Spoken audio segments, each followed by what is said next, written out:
Passage English 60 para. Obviously the retailer wishes to make the largest possible income from his business.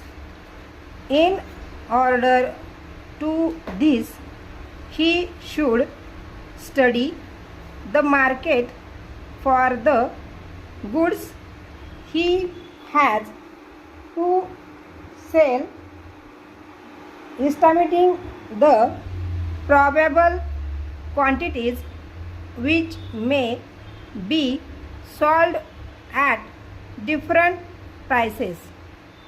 Then he should estimate his selling costs for these quantities, some of which will be fixed, while others will vary with amount of business done, and he should finally decide which combination of sale and cost would give him the widest gross margin. Para.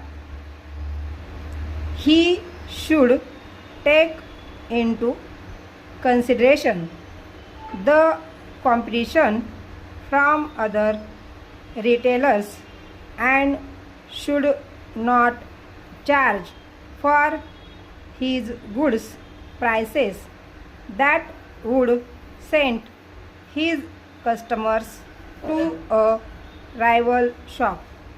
If he is thinking of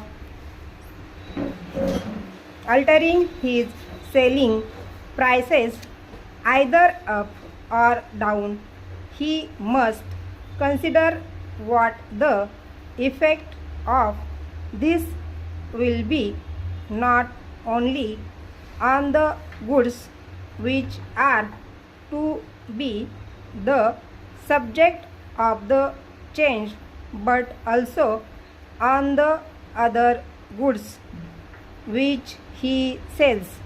A price reduction may cause other retailers to compete from time to time. He should inspect his stock and mark down in price goods which do not sell quickly.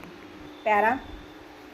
It is difficult to find out the extent of the difference in price which will cause customer to be transferred from one shop to another. Some customers are quick to take advantage of any such difference. Others just do not bother much or have not the time to make the necessary comparisons or stop.